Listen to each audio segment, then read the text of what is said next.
함께 나눌 하나님의 말씀은 갈라디아서 2장 말씀입니다. 이 새벽에 나오신 사랑하는 성도 여러분들께 하나님께서 주신 기쁨이 충만하기를 소망합니다.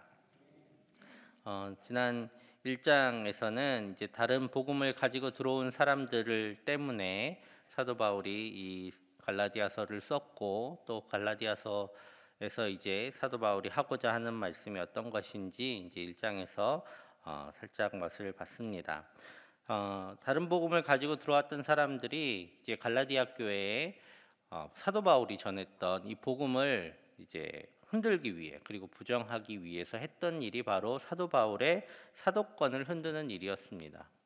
자, 그래서 1장에서는 사도 바울이 어떤 변호를 하게 되냐면, 먼저는 복음과 사도 바울의 사도권이 바로 하나님께서 주신 것, 예수님께서 주신 계시로 주신 것이다라고 말씀하고 있습니다. 즉 사도 바울에게 있어서 복음은 예수님께서 주신 것이고, 또 자기의 사도권은 예수님께서 자기에게 사명을 주셔서 이방인들을 향해서 하나님의 복음을 전하도록 하신 하나님의 부르심이 있었다라고 말씀하고 있습니다. 이것은 사도 바울이 가지고 있는 내적인 증거죠. 그러니까 다른 사람들은 알지 못해도 사도 바울이 하나님께 직접 받은, 예수님께 직접 받은 사명이고 또 복음이다라고 1장에서는 말씀하고 있습니다.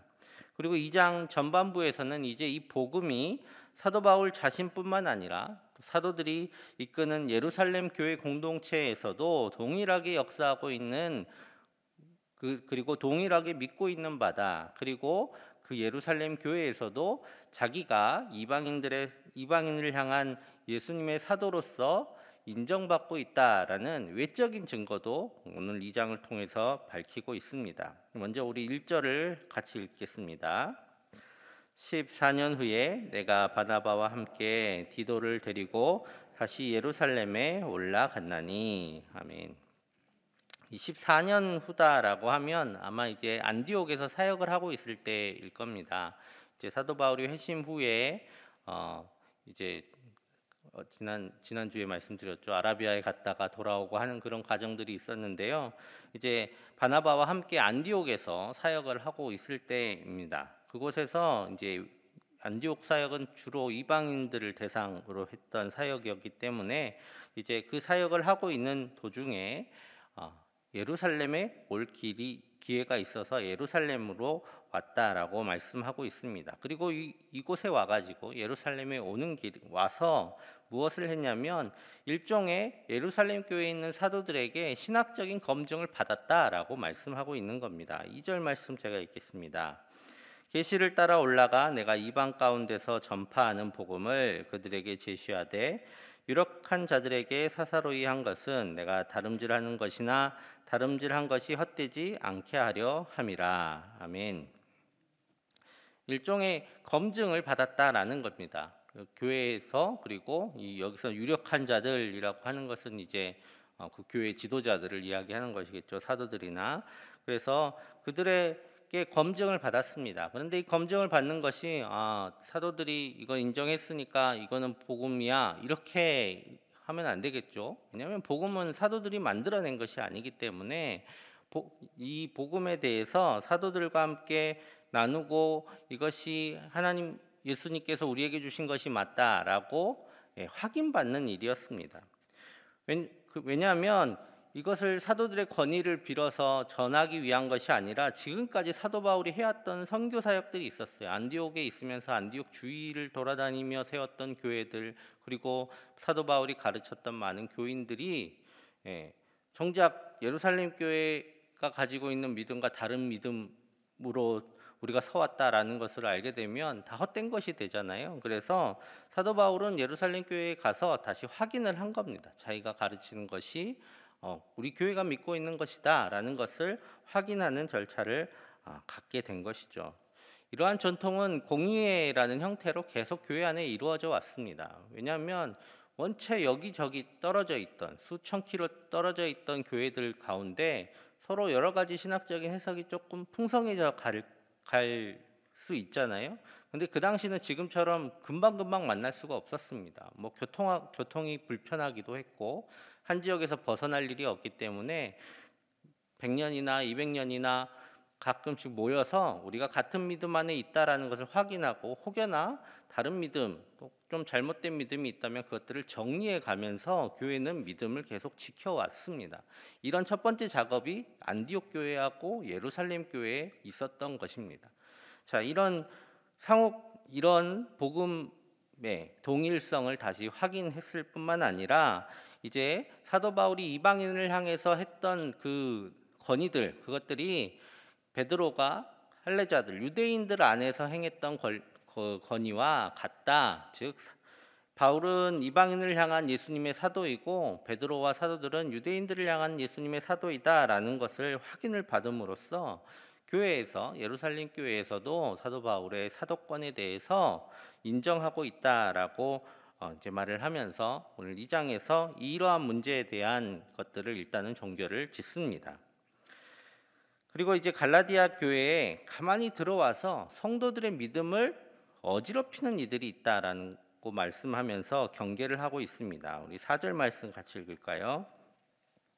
이는 가만히 들어온 거짓 형제들 때문이라. 그들이 가만히 들어온 것은 그리스도 예수 안에서 우리가 가진 자유를 엿보고 우리를 종으로 삼고자 함이로되. 아멘. 복음으로 자유를 얻은 이들이었습니다. 예수님께서 죄에서 구원하여 주시고 율법의 굴레에서 그것들을 다 거두어 주셨는데, 다시 이 거짓 형제들이라고 하지만 거짓된 형제들이죠. 예수님을 믿는다고 하지만 제대로 믿지 않고 있는 이들이 들어와서 다시 그들에게 율법의 굴레를 씌워서 종이 되게 하려고 한다라고 말씀하고 있습니다. 이것이 바로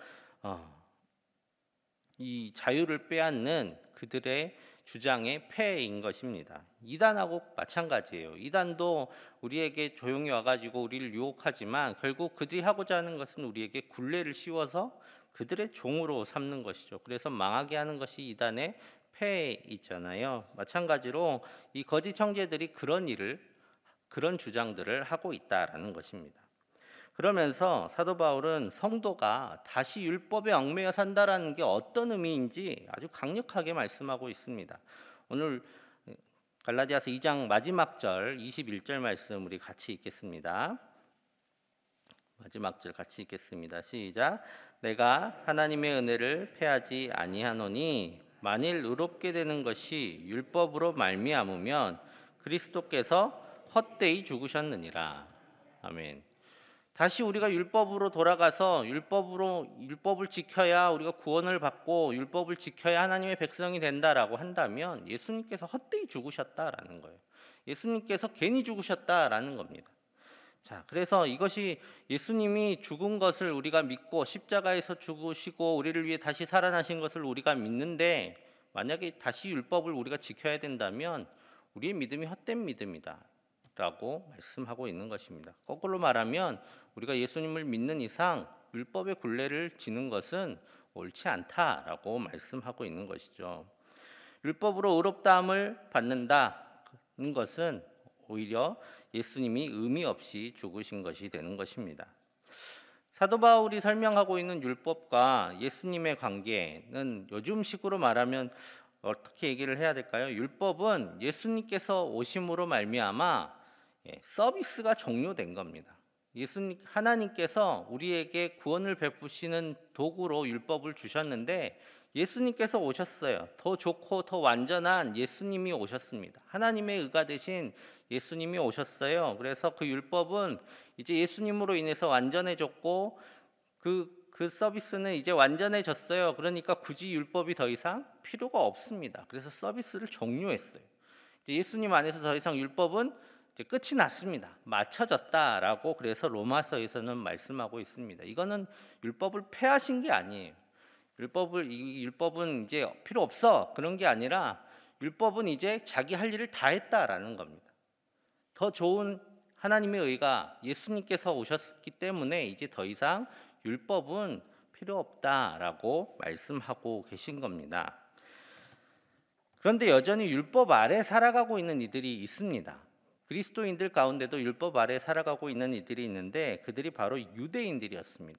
유대인들은 지금 예수님을 믿고는 있지만 여전히 자기는 자기 정체성이 있어요. 유대인이잖아요. 유대인이라고 하는 것은 율법을 지키는 사람들을 얘기합니다. 정결법을 지켜야 되고 또 율법이 요구하는 바들을 행하는 사람들이 유대인이에요. 태어났는데 유대인이에요. 그러면 이제 계속 유대인으로 살아가는 거죠. 그리고 그 안에서 예수님을 믿는 겁니다. 자, 그러니까 사도들을 포함해서 유대인이었던 기독교인들은 아직 혼란스러운 겁니다. 왜냐하면 복음은 이방인들에게 전해지고 있고 그들은 굳이 율법을 지키지 않아도 하나님의 백성이 되는 은혜를 누리고 있습니다. 그 증거로 성령님이 그들에게 임하고 계셨어요. 하나님께서 저들에게도 복음을 주셔서 그들을 하나님의 백성 되게 하셨구나. 인정은 했습니다. 그리고 저들도 성도기에 이제 교제를 해야 되는 거죠. 근데 유대인들은 율법을 가지고 있잖아요. 이방인들하고 함부로 교제하면 안 돼요. 이거 어떻게 해야 되지? 아직은 정립이 되지 않았던 상황들입니다. 그래서 많이 혼란했던 일들 가운데 이제 베드로가 바울에게 책망받는 사건이 일어나는 거죠. 이제 베드로가 안디옥 교회에 왔나 봅니다. 그래서 안디옥 교회에 있는 많은 이제 성도들하고 교제를 했었나 봐요. 교제를 하고 있는 와중에 이제 교제다라면 식사를 같이 하고 있었어요. 원래 이방인하고 같이 식사를 하지 않았거든요. 성도들이니까 근데 교회는 식사를 꼭 하잖아요. 식사를 하고 있는 와중에 야고보가 온다라는 이야기를 들었습니다. 아마 야고보는 이제 예루살렘 공동체, 유대인 기독교인 공동체의 이제 대표격이기 때문에 그들과 유대인들이 많이 오면 또 이 상황을 보고 뭐라고 할 수도 있잖아요. 그러니까 베드로가 이제 슬그머니 일어나서 나간 겁니다. 이방인들하고 밥을 먹고 있다가. 그리고 바나바도 유대인이었기 때문에 다 그렇게 일어나니까 자기도 일어나서 나가버렸어요. 자, 이걸 보고 이방인들이 얼마나 상처받았을까요? 우리 같은 성도들인데 성도의 교제를 하고 있는 와중에 유대인들이 일어나서 나가버렸어요.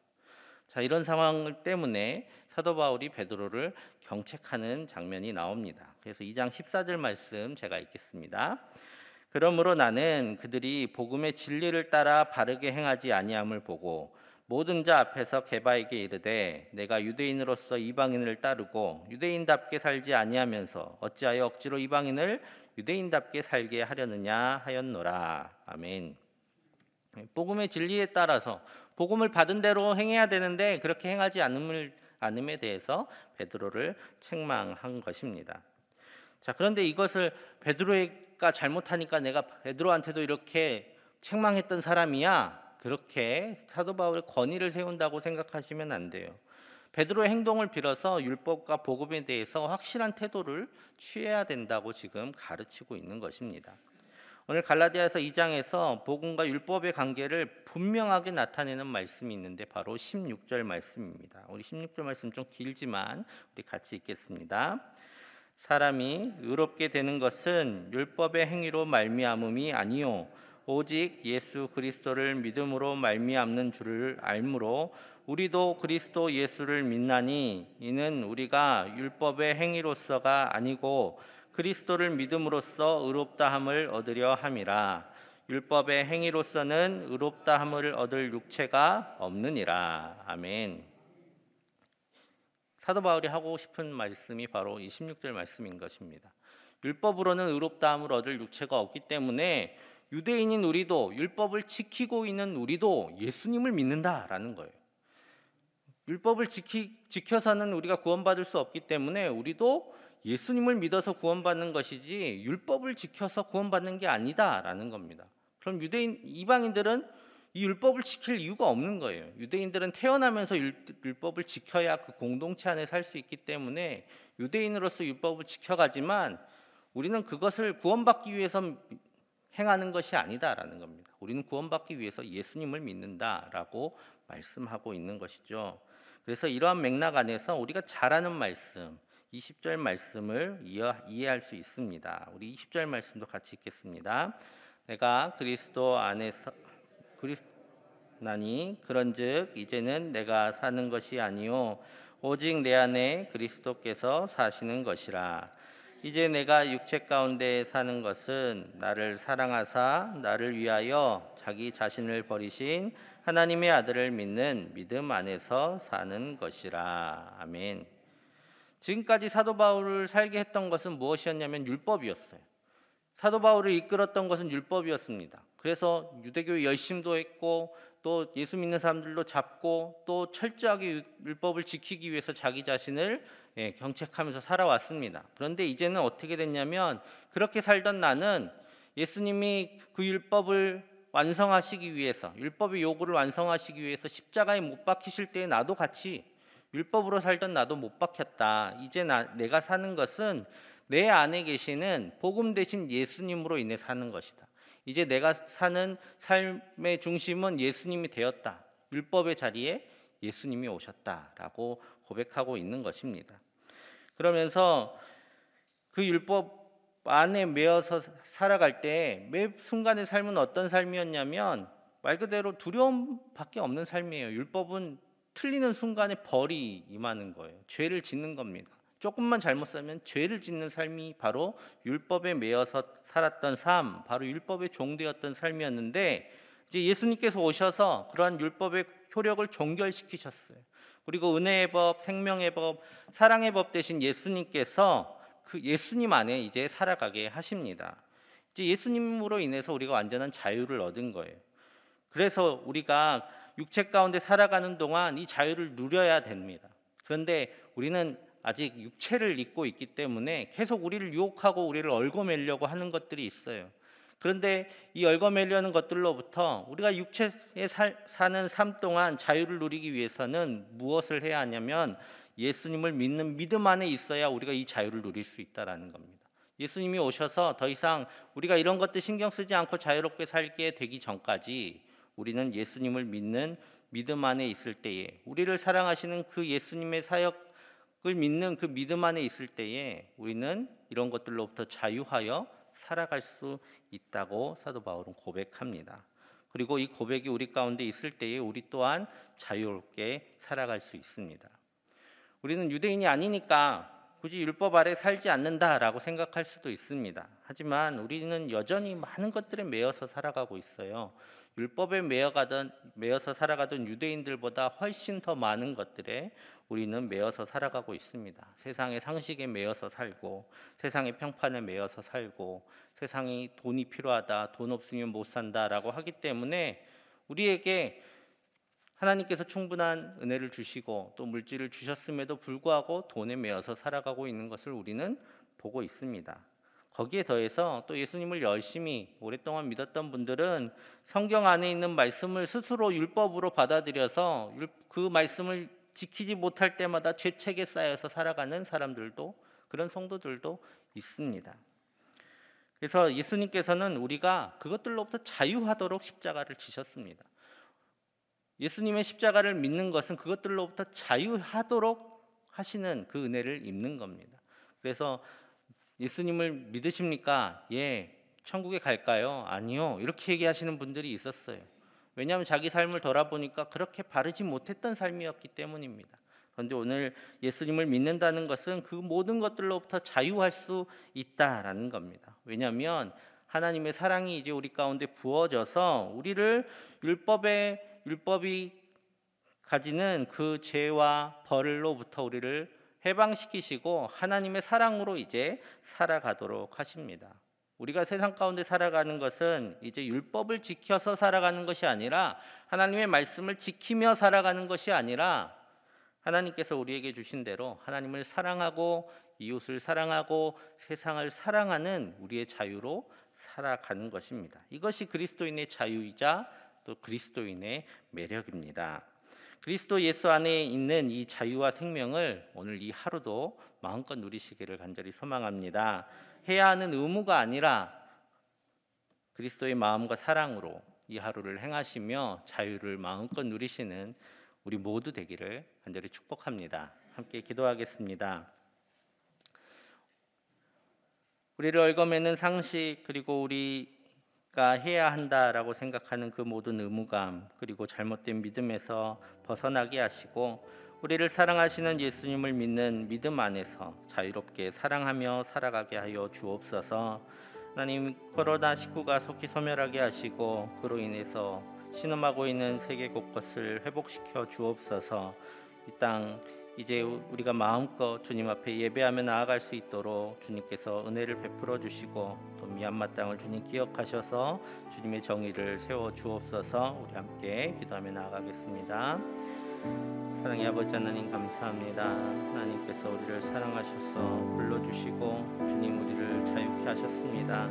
그런데 우리의 육신이 약함으로 자꾸 우리를 얽어맺는 많은 것들에 스스로 매여 살아가고 있습니다. 주님 우리를 얽어맺는 세상의 잘못된 상식으로부터 또 우리 스스로 갖게 되는 잘못된 의무감으로부터 또 잘못된 믿음으로부터 우리를 벗어나게 하여 주시옵소서. 예수님을 믿는 그 믿음이 우리 가운데 넘치게 하시되 주님의 십자가의 사랑과 하나님께서 바라시는 것들을 우리가 바라보게 하시고 또 그 믿음 안에서 우리가 자유롭게 살아가며 또 무엇보다 주님의 마음으로 사랑하며 살아갈 수 있도록 주님 인도하여 주옵소서. 이제 의무로 행하는 것이 아니라 우리의 자유를 통한 사랑으로 살아가게 하여 주시고 사랑을 통해 하나님의 자유를 더 풍성하게 누리게 하여 주시옵소서. 아버지 하나님 코로나19가 속히 소멸되게 하여 주시기를 원합니다. 이로 인하여 고통받는 세계를 주님 불쌍히 여겨주시고 그들 가운데 죽어가고 또 고통받는 많은 이들을 주님 불쌍히 여기시사 주님 회복시켜 주시고 또 오시는 많은 이 세상을 속히 회복시켜 주시옵소서. 주님 불쌍히 여겨주시고 또 주님의 귀한 은혜를 허락하여 주옵소서. 또 이 땅에서 다시 마음껏 주님을 예배하고 주님을 찬송하며 또 성도 간의 친밀한 교제를 나눌 수 있도록 주님 모든 여건들을 주님께서 주장하여 주시고 약한 질병이 속히 소멸되게 하여 주옵소서. 주님 미얀마 땅 가운데 주님 악한 세력들이 취하지 못하도록 주님께서 막아주시고 그 땅에 주님의 정의를 세워주시고 하나님 약한 이들을 주님 돌보셔서 주님의 귀한 사랑을 베풀어 주시옵소서. 오늘 하루 주님 사랑하는 주의 성도들 주님께서 붙들어 주시되 하나님의 자유 가운데 풍성한 기쁨 누리며 살아가게 하여 주시고 또 연약하고 고통받는 우리 하나님과 어려움 당한 이들을 주님 기억하셔서 기도를 들으시사 주님의 귀한 은혜를 베풀어 주시옵소서. 하늘의 은혜로 주님 돌보아 주시옵소서. 사랑의 아버지 하나님, 하나님께서 우리를 부르셔서 하나님의 자녀 되게 하시고 이 세상 그리고 율법이 주는 모든 굴레에서 벗어나 자유롭고 기쁨으로 살아가게 하시니 감사합니다. 주님, 우리가 다시 옛 죄와 또 옛 율법의 굴레를 다시 뒤집어 쓰는 어리석음을 범하지 않게 하여 주시고 오직 우리 안에 살아가시는 우리를 사랑하는 예수님으로 말미암아 자유롭게 사랑하며 살아감으로 기쁨과 감사가 넘치는 삶 살아가게 하여 주옵소서. 코로나19가 속히 소멸하게 하시고 이 신음하는 세계를 주님 회복시켜 주옵소서. 오늘 하루의 삶 가운데도 주님께서 은혜 베푸셔서 주님의 귀한 은혜를 누리며 나누며 살아가는 귀한 하루 되게 하여 주실 줄 믿사오며 예수님의 이름으로 기도드립니다. 아멘.